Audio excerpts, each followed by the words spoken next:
உமது கரத்தில் இருந்து வந்தது எல்லாம் உம்முடையது.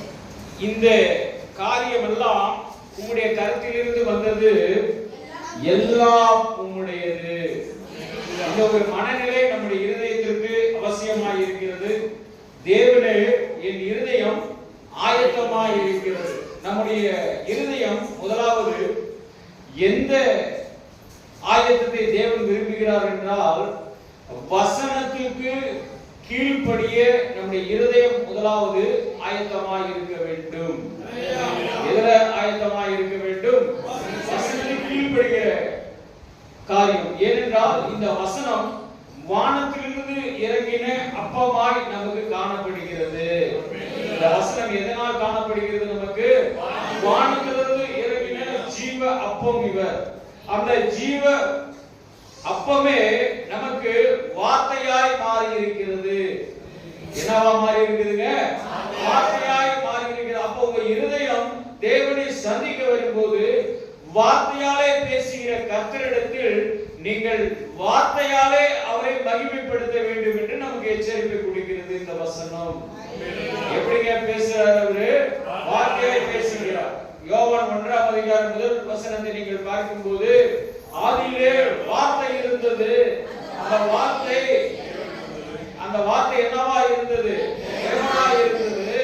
அந்த வார்த்தையே தேவனிடத்திலிருந்து வந்தது. எங்கிருந்து வந்ததுங்க? அப்படியே அந்த வார்த்தை 2ஆம் வசனம் என்ன சொல்ல பாருங்க, அவர் ஆதியிலே தேவனோடு இருந்தார், சகலமும் அவர் மூலமாய் உண்டாயிற்று என்ற கூற்றின்படிதான் 4ஆம் புத்தகத்திலே தாவீது சொன்னார், இந்த சபதங்கள் அனைத்தும் உம்முடையது, ஆகவே எல்லாமே உம்முடையது என்று சொன்னார். நான் செய்கிற ஆட்சி உம்முடையது, என்னுடைய உயிர் கொடுத்திருக்கிற நாட்களும் உம்முடையது, நான் வாழப்போகிற இந்த தேசமும் உம்முடையது, ஆகவே இதிலே நான் உம்மை துதிப்பேன். அதைதான் யோவான் 1ஆம் அதிகாரம் 2ஆம் வசனத்திலும் அது டிக்ளேர் பண்ணப்படுகிறது. எல்லாம் அவருடையது, அவராலே என்று இல்ல. 3ஆம் வசனம் என்ன சொல்லுது பாருங்க, சகலமும் அவர் மூலமாய் உண்டாயிற்று, அவர் இல்லாமல் இல்லை என்று சொல்லி அப்படியே 14ஆம் வசனம் 15 16 இதுல ஒண்ணு இருக்கு பாருங்க. அந்த வார்த்தை மாம்சமாகி கிருபையினாலும் சத்தியத்தினாலும் நிறைந்தவராய். அல்லேலூயா. அப்ப அந்த வார்த்தை இயேசு கிறிஸ்து மூலமாய் மாம்சமாகிறது. அப்ப இயேசு கிறிஸ்து மாம்சத்திலே வந்து நமக்கு பிதாவாகிய தேவனுடைய சத்தியத்தையும் தேவ கண்களிலே நமக்கு கிருபையும் கொண்டு வருவதற்காக தான் நம்முடைய இருதயம் தேவனை மகிமைப்படுத்துவதில் எப்பொழுதும் என்னவா இருக்க வேண்டும்? ஆயத்தமாய் இருக்க வேண்டும். தேவனை துதிக்கிற துதி எப்பொழுதும் நம்முடைய வாயில் இருக்க வேண்டும். சரி, இந்த இருதயம் ஆயத்தமாய் இருக்க வேண்டும் என்றால் நம்மை பிதாவாகிய தேவன் நம்மை அறிந்திருக்க வேண்டும். என்ன அறிந்திருக்க வேண்டும்? பிதாவாகிய தேவன் நம்மை அறிந்திருக்க வேண்டும். குமாரனாகிய இயேசு கிறிஸ்து காரியங்கள் அனைத்தும் நமக்கு தெரிந்திருக்க வேண்டும்.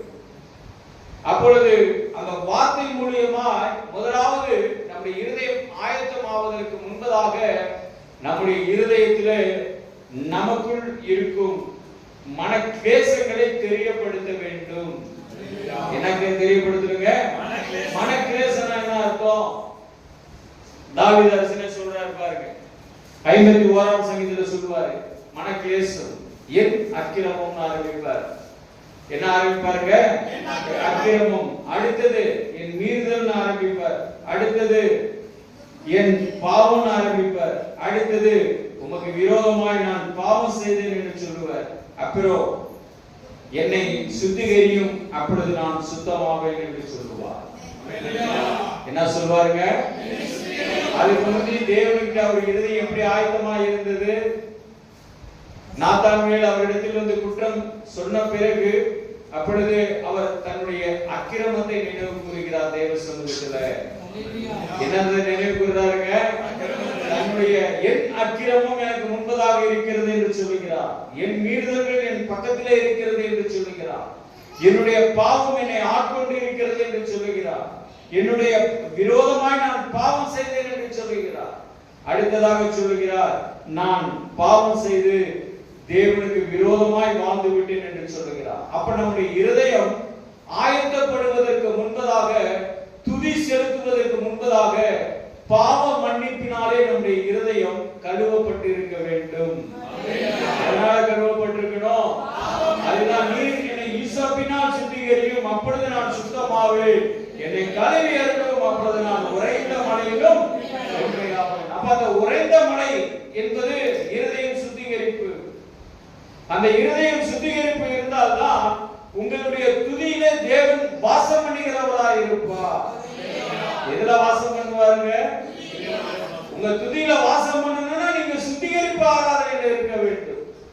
உங்களுடைய பாவங்கள் உங்களுக்கு முன்பதாக நிற்கிறதை தேவனிடத்தில் அறிமுகப்படுத்த வேண்டும். இங்கே நாத்தான்வேல் வந்து சொல்லிவிட்டார், ராஜா நீர் இப்படிப்பட்டவராய் இருந்திருக்கிறீர். உடனே சொல்லுகிறார், என் தேவனே, என் தேவனே, என்னை ரட்சிக்கும் தேவனே, என் அக்கிரமம் எனக்கு முன்பதாக நிற்கிறது, என் பாவம் எனக்கு முன்பதாக நிற்கிறது, என் மீறுதல்களை நான் அறிந்திருக்கிறேன். என் பாவம் எப்பொழுதும் உமக்கு விரோதமாக செய்துவிட்டு, உமக்கு விரோதமாய் நான் தீங்கு செய்து விட்டேன். ஆகவே என்னை கழுவி அருளும், அப்பொழுது நான் உம்முடைய வசனத்தினாலே சுத்தமாவேன் என்று சொன்னார். எதனால சுத்தமாகுங்க? எதனால சுத்தமாகணும்? அந்த வசனத்தினாலே நாம் சுத்தமாக வேண்டும். அப்படியே எபிரேயர் 2ஆம் அதிகாரம் முதல் வசனம் 2ஆம் வசனம் என்ன சொல்லுது பாருங்க. இந்த பாடலினுடைய காரியத்தை நாம் பார்க்கும்போது எபிரேயர் நிருபம் என்ன சொல்லுகிறது பாருங்க. ஆகையால் நாம் கேட்டவைகளை விட்டு விலகாதபடிக்கு அவைகளில் மிகுந்த ஜாக்கிரதையாய் கவனிக்க வேண்டும். அல்லேலூயா. நீங்க என்ன கேக்குறீங்க? சபைக்கு வந்து அதுல கொஞ்சம் ஜாக்கிரதையா இருக்குன்னு ஆண்டவர் சொல்லி தரார். கர்த்தருடைய ஆவியானவர் சொல்றார், என்னப்பா கேக்குற? உன் பாவம் இந்த வசனத்திலிருந்து வெளிப்படுதா? உன்னுடைய அக்கிரமம் இந்த வசனத்திலிருந்து வெளிப்படுதா? உன்னுடைய துக்கம் இந்த வசனத்திலிருந்து வெளிப்படுதா? உன்னுடைய அத்துமீறல் இந்த வசனத்திலிருந்து வெளிப்படுதா? இந்த வசனத்திலே நீ தேவனுக்கு துரோகம் செய்து விட்டாய், இந்த வசனம் தேவனுக்கு நீ விரோதமாய் நிற்கிறாய் என்பதை உனக்கு காட்டிக் கொடுக்கிறதா? அப்பொழுது நீ உன்னை நீயே தாழ்த்திக் கொள்ள வேண்டும். இல்லாவிட்டால் 2ஆம் வசனம் என்ன சொல்லுது பாருங்க. அதுல தேவதூதர் மூலமாய் நமக்கு கொடுக்கப்பட்டிருக்கிறது பரிசுத்த வேத புஸ்தகம். யார் மூலமாய் கொடுக்கப்பட்டதுங்க? தேவ ஆவியானவர்களால் அருளப்பட்டிருக்கிறது, தேவதூதர்களால் கொடுக்கப்பட்டிருக்கிறது. தேவனுக்கு பிரியமான காரியங்களிலே ஈடுபட வேண்டும் என்று விரும்புகிறவர்களுக்கு கொடுக்கப்படுகிறது. இது அந்யோன்யமாய் வாழ்வதற்கு கொடுக்கப்படவில்லை. தேவாலயத்துக்கு வந்தா மகிழ்ச்சியோடு ஆராதனை செய்ய வேண்டும், ஆனால் அந்த மகிழ்ச்சியிலே கள்ளம் கபடு இல்லாமல் இருக்க வேண்டும். மகிழ்ச்சியிலே சுத்த மகிழ்ச்சியாக இருக்க வேண்டும். அதுதான் மகிழ்ச்சியோட ஆராதனை. உன்னுடைய பாவத்தோடு நீ தேவனுக்கு ஆராதனை செய்வது ஆராதனை அல்ல. உன்னுடைய அக்கிரம சிந்தையோடு ஆராதனை செய்வது ஆராதனை அல்ல. உன்னுடைய மீறுதல்களை நீ அவருக்கு சொல்லாமல் நீ செய்து கொண்டே இருப்ப என்றால் அவர் தட்டும் போது நீ அவரை அறிந்து கொள்ள முடியாது. அவரை தட்டும் போது நீ என்ன பண்ண முடியாதுங்க? அறிந்து கொள்ள முடியாது. இப்ப இந்த வசனம் தெளிவாய் சொல்லுகிறது. 2ஆம் வசனம் என்ன சொல்லுது? ஏனெனில் தேவதூதர்கள் மூலமாய் சொல்லப்பட்ட இந்த வசனத்திற்கு இந்த வசனத்துக்கு விரோதமாய் எந்த செய்கைக்கும் கீழ்ப்படியாமைக்கும் நீதியான தண்டனை வரத்தக்கதாக அந்த வசனம் உறுதிப்படுத்தப்பட்டிருக்கும். எந்த வசனம் உறுதிப்படுத்தப்பட்டிருக்கும்? தேவதூதர்களால் நமக்கு கொடுக்கப்பட்டிருக்கிற இந்த ஜீவ அப்பமாகிய இந்த வேத வசனத்தை நாம் அசட்டை செய்யும் போது அதற்குரிய பலன் நமக்கு உண்டு என்று இந்த இடத்துல நிரூபணமாகிறது. என்ன ஆகுதுங்க? நிரூபணமாகிறது. அது தேவன் வெளிப்படுத்திடுவார். அது நமக்கு புரியாது, புரிஞ்சவங்களுக்கு தெரியும். தேவன் தம்மை பரியாசம் பண்ண விடுறார். எதை விதைக்கிறோமோ அதை அறுப்போம். அப்ப இந்த வேத வசனங்களை நாம் தேவனை மகிமைப்படுத்த பாதுகாத்துக்காக வைத்துக் கொள்ள வேண்டும். இப்ப 108ஆம் சங்கீதம் 2ஆம் வசனம் என்ன சொல்லுகிறது? என்னது ஏன் அதிகாலையில் எழுந்து நம்ம ஜெபம் பண்ணணும் அப்படின்னு இந்த சங்கீதக்காரன் சொல்றாருன்னா, வீணை எங்க இருக்குது தெரியுங்களா? நம்முடைய இருதயத்துக்குள்ளதான் இருக்குது. வீணை எங்க இருக்குதுங்க? வீணை எங்க இருக்கு? வீணை எங்க இருக்கு? அது வாசிக்க தானே நீங்க பேசிட்டு இருக்கிறீங்க. அது வாசிக்கும் போது தானே நீங்க என்ன பண்றீங்க? பேசுறீங்க.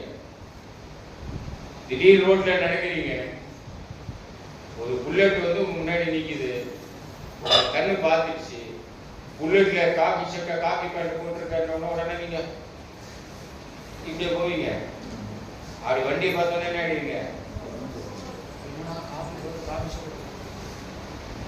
ரொம்ப ரேஞ்சாமி பழக்கமா இருந்தா கை கட்டுவீங்க. பழக்கம் என்னங்க எது பண்ணி என்ன பார்த்துருக்கீங்க? இல்ல உங்களை அவருக்கு மாதிரி இருந்தா அதனால அப்படிங்களா? அவருக்கு எனக்கும் சம்பந்தம் இருக்குதுங்க. அப்ப வீணை எங்க இருக்குதுங்க? அது சொல்றது இல்ல. காட்டி சட்டை போயிட்டு இருக்கான், உயிரத்தெல்லாம் என்ன பண்றது? அவன் கவர்மெண்ட்டுக்கு எனக்கு கொஞ்சம் அடக்கி வாசிக்குவேன். நான் எங்க ஊர்ல ஜமீன்தார் இருக்கேன், நான் இப்படிதாங்க நடப்பேன், இப்படிதான் ஒரு நம்ம போய் காட்டுவீங்களா? டக்குன்னு உங்க கை வீணை வாசிக்க ஆரம்பிக்கும். வாசிக்குமா? வாசிக்காது. அப்ப அந்த வீணை காலையில வாசிக்கணும். எப்ப வாசிக்கணும்? வீணைய அதிகாலையில வாசிக்கணும். ஏன் அதை வாசிக்கணும்னு அவரே சொல்றாரு பாருங்க. 16ஆம் சங்கீதம் 9ஆம் வசனம் பாத்தீங்கன்னா, சங்கீதம் 16:9 பாத்தீங்கன்னா, என் இருதயம்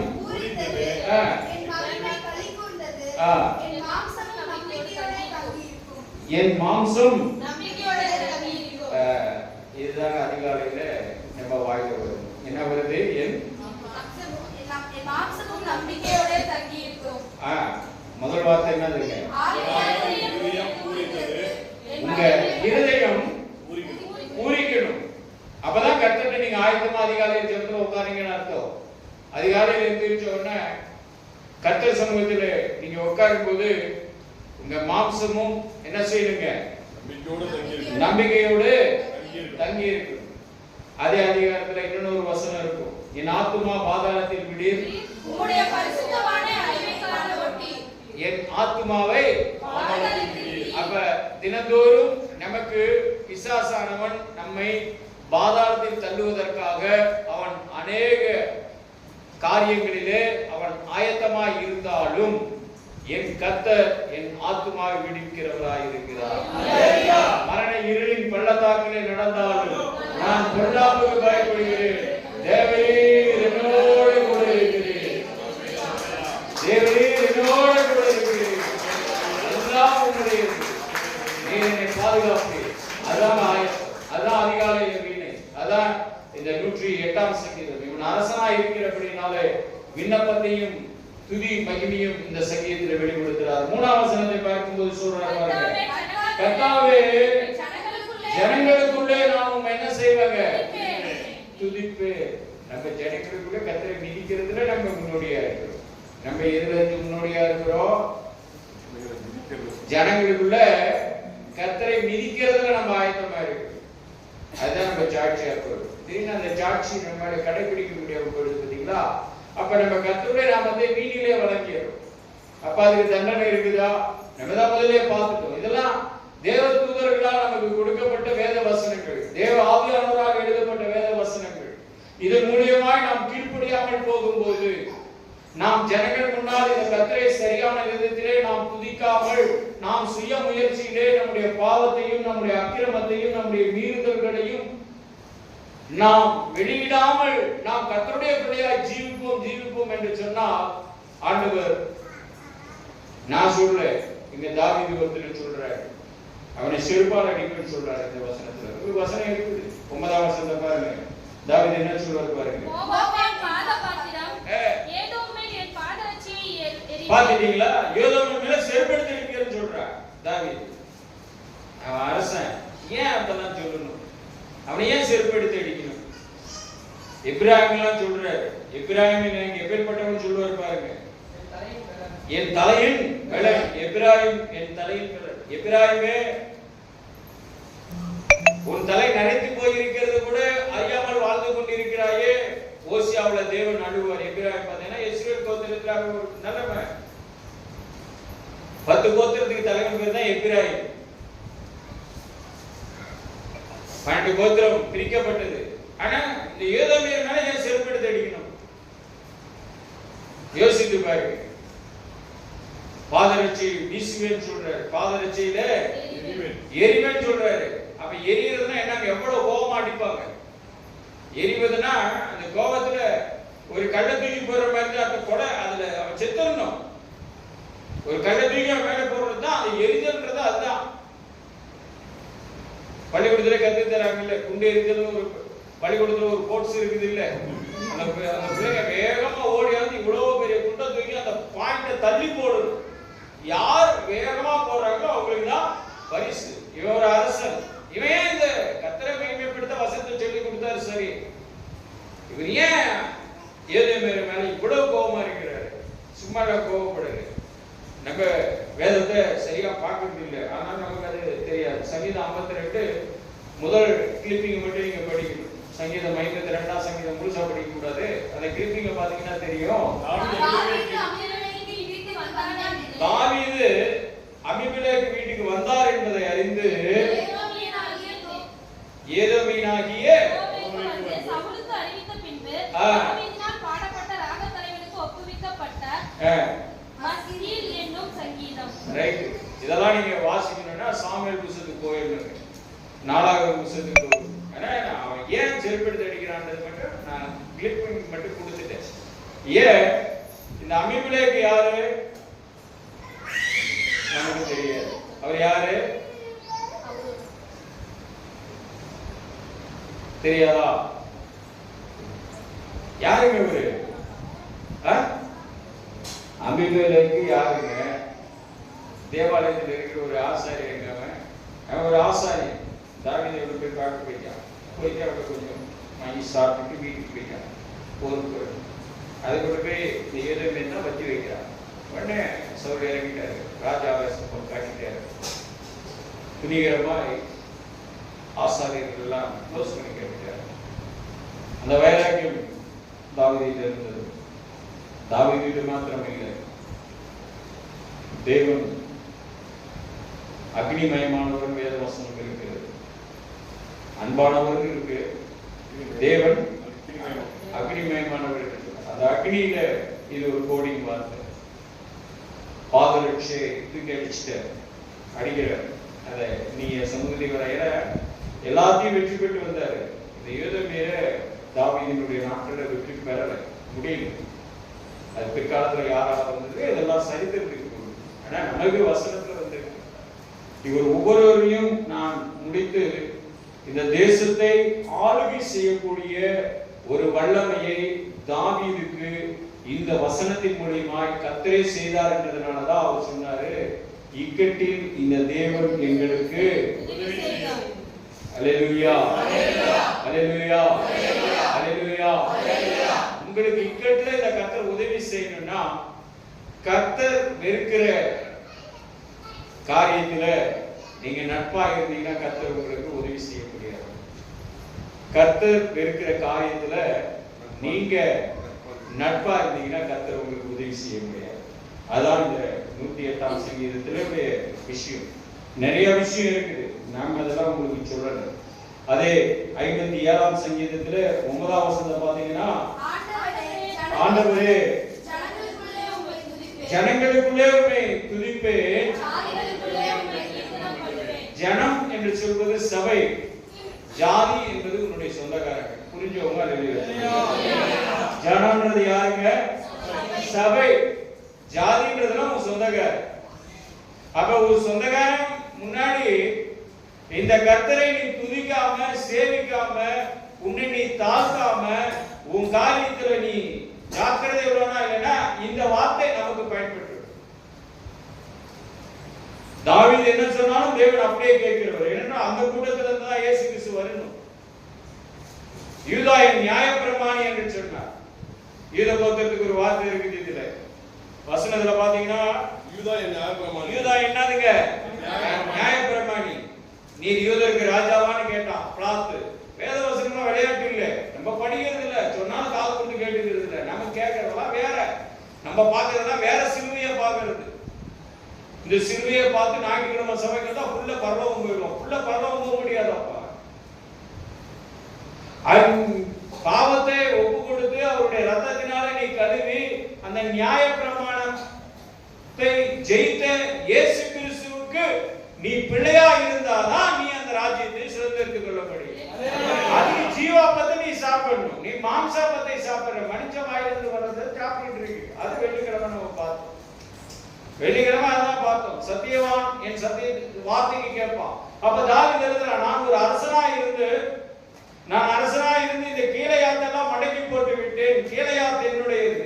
கோத்திரத்தில் மனேசாவையும் நான் மடக்கி போட்டு, இவர்கள் எல்லாம் என்னை மதிப்பார்கள், இவர்கள் எல்லாம் என்னை வணங்குவார்கள். இந்த எப்பிராயிம் என்பவன் எனக்கு பலனாய் இருந்தவன், அவன் எனக்கு எல்லா விதத்திலும் உதவி செய்தவனாய் இருந்தவன். ஆனால் இந்த ஏதோமியனை நான் எப்பொழுதும் செருப்பால் அடித்து விரட்டுகிறேன் என்று சொன்னான். பாதரட்சையால் அவன் அடிப்பேன் என்று சொன்னான். ஏன் அந்த ஏதோமியர் கொலைபாதகர்களாக சுற்றி கொண்டிருந்தார்கள். கொலைபாதகர்களுக்கு மறுபெயர் தான் ஏதோமியர். கொலைபாதகம், கொலைக்கு சாட்சி சொல்லுவாங்க. அப்ப அதுதான் சொல்லுவான், மூடனுக்கு தோழனாகாதே. மூடனுக்கு என்ன பண்ணாத தோழனா. இந்த ஏதோமியரை பற்றி வேதம் நிறைய இடத்துல இருக்கு, எல்லாம் மறைபொருளா இருக்கு. சுபா உங்களுக்கு 2 கிளிப்பிங் தான் காட்டும், சும்மா 2 வார்த்தை காட்டி அவ்வளவுதான். அதெல்லாம் பேசிட்டு இருந்தா உங்களுக்கு விருப்பம் இருக்காது, கேட்கலாம் உங்களுக்கு விருப்பமே இருக்கு. வேத வசனம் எல்லாத்துக்கும் கஷ்டமா தான் இருக்கு. இரண்டாவது சத்தியம் உனக்கு உட்கார்ந்து கொண்டு இருக்கிறது, அதுல நியாயம் இருக்கிறது, அதுல தர்மம் இருக்கிறது. அப்ப அந்த ராஜா சொல்ற, அந்த சேனைகளின் கர்த்தர் எனக்கு உதவி செய்கிறவராய் இருக்கிறதுனாலே அந்த யூதாவிலே நியாய பிரமாணிகள் வருவார்கள். அதிலேதான் நியாயத்தை உருவாக்கக்கூடிய இயேசு கிறிஸ்து வந்தார். புறஜாதியான மற்றவன் அவனை பார்த்து, இயேசு கிறிஸ்துவை பார்த்து பிலாத்து கேட்டான், நீர் ராஜாவா என்று கேட்கும்போது ஆம் அவர் அப்படிதான் என்று சொன்னார். அவர் நமக்கு மாத்திரம் ராஜா இல்ல, புறஜாதிகளுக்கும் அவரே ராஜாவாய் என்று காட்டினார்.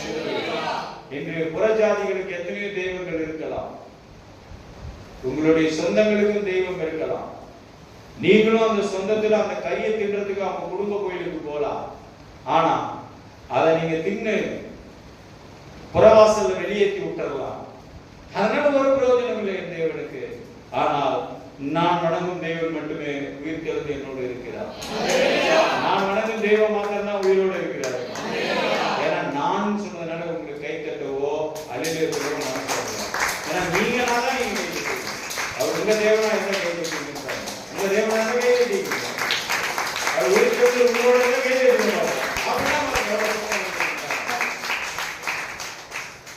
எவ்வளவு பிரிவாதம் இருக்குது பார்த்தீங்களா? நம்மகிட்ட நமக்குள்ளே பிரிவினை இருக்குது பார்த்தீங்களா?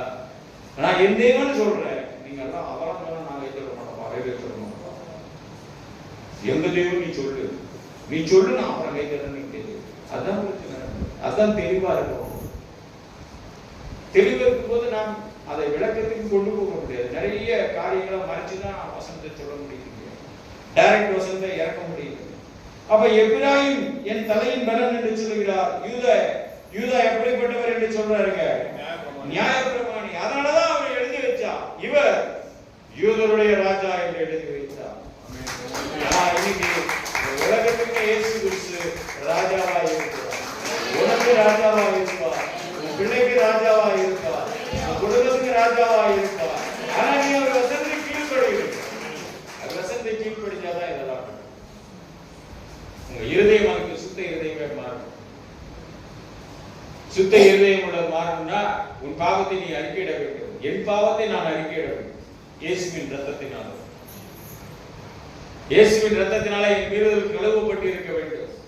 இயேசுவின் ரத்தத்தினால என்னுடைய அக்கிரமம் நீக்கப்பட்டு இருக்க வேண்டும். இது அனைத்தும் இயேசுவின் ரத்தத்தினால இருந்தால் அந்த சிலுவைக்கு கீழே இருக்கும் போது ஜீவாப்பத்தை நான் சாப்பிடுவனாய் இருக்கிறதுனாலே எப்பொழுதும் அவர் என்னை பாதாளத்தில் விடாமல் என்னை என் ஆத்துமாவை அவரோடு வைத்துக் கொள்வார். அப்பொழுது நான் சொல்லுவேன், என் ஆத்துமாவே கர்த்தரை ஸ்தோத்திரி, என் ஆத்துமாவே கர்த்தரை ஸ்தோத்திரி, என் ஆத்துமாவே கர்த்தரை ஸ்தோத்திரி. சொல்லிதான் பாருங்க.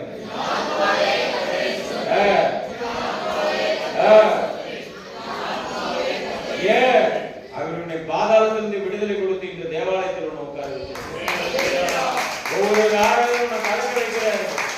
ஒவ்வொரு ஆராதனையும் கர்த்தருடைய வார்த்தையை கேட்க உன்னை ஆயத்தப்படுத்துகிறார்.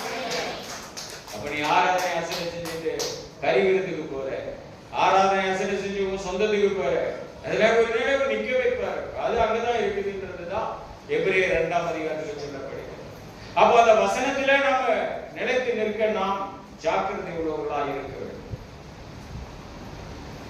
இப்படி நியாய பிரமாணங்களை நமக்காய் நிறைவேற்ற வந்த இயேசு கிறிஸ்துவை நாம் மறுதலிக்க கூடாது. நாம் என்ன செய்யக்கூடாதுங்க? என்ன கூடாதுங்க? என்ன படுத்த கூடாதுங்க? மறுதலிக்க கூடாது. அப்ப உங்க இதயம் ஆயத்தமாய் கர்த்தரிடத்தில் வரும்போது பாவ மன்னிப்பு நமக்குரியதா இயேசு கிறிஸ்து மூலமாய் மாறுகிறது. ஏனென்றால் இக்கட்டில் மனிதனுடைய உதவி எனக்கு தேவையில்லை என்று நீங்கள் விரும்பினால் நீங்கள் எப்பொழுதும் பரமனின் பாதத்திலே அமர்ந்திருக்க வேண்டும். யாருடைய பாதத்தில் அமர்ந்திருக்கணும்? பரமன்னா யாருங்க? நமக்காக ரத்தத்தை சிந்தின மாம்சமாகி அந்த மாம்சத்திலே அவர் சிலுவையிலே தொங்கி அவர் உயிர்த்தெழுந்து இன்று பிதாவோடு ஜீவித்துக் கொண்டிருக்கிற பிதாவுடைய இடத்தில் நமக்காக பரிந்து பேசிக் கொண்டிருக்கிற அவருடைய பாதத்தடிகளை நாம் உட்காரும் போது பாவ மன்னிப்பு நமக்கு சொந்தமாகிறது. இயேசுவின் ரத்தத்தினாலே என் பாவங்கள் கழுவப்பட்டது. அந்த தைரியத்தோடு நாம் ஜெபிக்க பழகிக் கொள்ள வேண்டும். எதை ஜெபிக்க பழகிக் கொள்ள வேண்டும்? பாவ மன்னிப்பு எனக்கு கிடைத்தது. அந்த பாவ மன்னிப்பினால் எனக்கு சமாதானம் உண்டானது. அந்த பாவ மன்னிப்பினால் என்ன உண்டானது? எனக்கு சமாதானத்தை கொடுத்தார் கர்த்தர். நீங்க சமாதானத்தோட ஆராதனை செய்றீங்களா? சந்தோஷத்தோட ஆராதனைக்கு வந்திருக்கீங்களா? சந்தோஷத்தோட வந்திருக்கீங்களா? சமாதானத்தோட வந்திருக்கீங்களா? கிறிஸ்து உங்களுக்குள்ள இருக்கிறாரா? இருக்கணும். அதுக்காக உங்க இருதயத்தை ஆயுதப்படுத்துங்க. இந்த இருதயத்தை நீங்க ஆயுதப்படுத்தி அவருடைய பிள்ளையா இருந்தீங்கன்னா இந்த தாவீது அரசனை போல எல்லாம் உங்களுக்கு பலனுள்ளதாய் மாறும். எல்லாம் உங்களுக்கு பலனுள்ளதாய் மாறும். ஆனா நீங்க எதிர்க்கையோட ஜாக்கிரதையாக இருக்கு. உங்களுக்குள்ள எதிர்க்கையர் இருப்பார்கள். இந்த அரசனை நீங்க எழுதும் போது எதிர்க்கையர் ஜெயிக்கல. நீங்க படிக்கணும். சரித்திரம் படிச்சாதான் தெரியும். இன்னும் எதிர்க்கையர்கள் இருக்கிறார். இங்க நம்ம பெட்டத்துல இருக்கிறார். இல்லதான் நீங்களா இல்லதான் என்று சொல்ல முடியாது. எனக்கு தெரியும் இருக்கிறார்கள். வசனத்தின்படி என்னால எடுத்துக்காட்டு அமலேக்கியர் இருக்கிறாங்க. அயோத்தியா பட்டத்துல எனக்கு வசனம் இருக்கு தெரியாது. யார் அமலேக்கியர் அதெல்லாம் தெரியாது. நாம் இன்னும் இந்த தேசத்தில் அவங்களோட தான் இருக்கிறோம். ஆனால் அவர்களுடைய உதவி நமக்கு எப்பொழுதும் கிடைக்காமல் நாம் பார்த்து கொண்டு இருப்போம் என்றால் தேவனுடைய ஆசீர்வாதம் நம் தலைமேல் நமக்கு தரமாக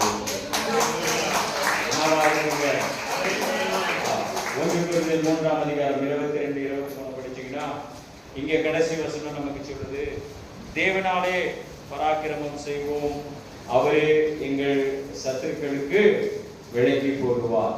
108ஆம் சங்கீதம் கடைசி வசனம் என்ன சொல்லு பாருங்க. தேவனாலே பராக்கிரமம் செய்வோம். தேவனாலே நாம் என்ன செய்ய வேண்டும்? பராக்கிரமம் செய்ய வேண்டும். அவரே எங்கள் சத்துருக்களுக்கு எங்களை மீட்டு போடுவார். அல்லேலூயா. சத்துரு யாருன்னு இத்தனை ஆளெல்லாம் சொல்லியாச்சு. இவங்களெல்லாம் நீங்க ஏதோ பேர் கண்டுபிடிச்சா பாதலிச்சு கட்டி அடிச்சு போட்டுக்கணும். ஏதோ பேர் யாருன்னு சொல்லி கொடுத்தாச்சு. அவன் பொண்ணெல்லாம் என்னன்னு சொல்லி கொடுத்தாச்சு. அமலேக்கியர் யாருன்னு சொல்லி கொடுத்தாச்சு. பெலிஸ்தியர் யாருன்னு உங்களுக்கு தெரியாதெல்லாம் ஒண்ணு எல்லாம் உங்களுக்கு அவ்வளவு தெளிவா இருக்கிறீங்க. ஆனா வசனத்தை புரிஞ்சு கொள்றது இல்லை.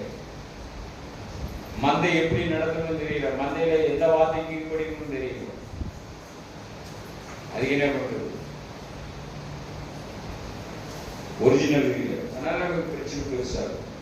அப்ப அந்த ஒரிஜினாலிட்டிக்கு நம்ம உள்ள போயிட்டோம்னா நம்முடைய சத்துருக்களை நாம் கண்டுபிடித்து விட்டால் நம்ம கிடைக்குது. இப்ப 1 கொரிந்தியர் 3ஆம் அதிகாரம் 22-23 என்ன சொல்லி பாருங்க. பவுலாகிலும் அப்போலோவாகிலும் அப்போலாகிலும் ஏவாவாகிலும் ஏவாகிலும் உலகமாகிலும் உலகமாகிலும் ஜீவனாகிலும் ஜீவனாகிலும் மரணமாகிலும் மரணமாகிலும் நிகழ்காரியங்களாகிலும் ஆ? நிகழ்காரியங்களாகிலும் நிகழ்காரியங்களானாலும் வருங்காரியங்களாகிலும் வருங்காலமாய் இருந்தாலும் எல்லாம் உங்களுடையது. எல்லாம் உங்களுடையது. யாருடையது? யாருடையது? யாருடையது? கர்த்தருடையது. யாருடையதுங்க? யாருடையது? ஆமாங்க, உங்க நிகழ்காலம் கர்த்தர் கருத்துல இருக்கு. உங்களுடைய எதிர்காலம் கர்த்தருடைய கருத்துல இருக்கு. உங்களுடைய பிள்ளையின் எதிர்காலம் கர்த்தருடைய கருத்துல இருக்கு. அவர் மந்தையை 3ஆம் 4ஆம் தலைமுறை வழி நடத்துன்னு போன சங்கீதத்துல பார்த்தோம் போனவார். உங்க மந்தையை வளர விடாம இருக்கிறதுக்கு யார் காரணம்? நீங்க ஏதோ மீன் பார்த்துட்டு போய் உட்கார்ந்துட்டு இருக்கிறீங்க. இவன் அரசனாய் இருந்ததுனால இந்த 108ஆம் சங்கீதத்தை முடிக்கிறார். நான் துதியில் ஆரம்பிக்கிறேன். என் இருதயம் ஆயத்தமா இருக்கு. உங்க இருதயம் எதில் ஆயத்தமா இருக்கிறது?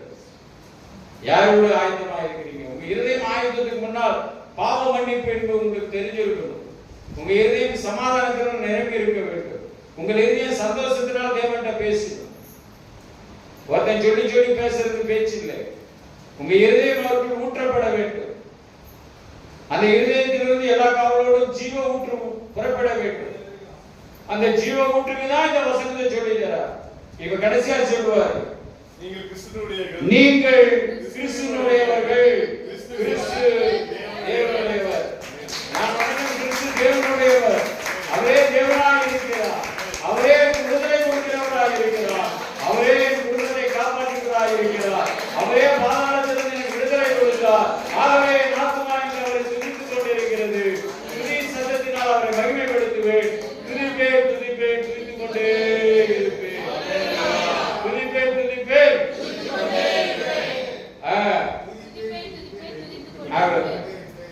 அவ்வளவுதான்.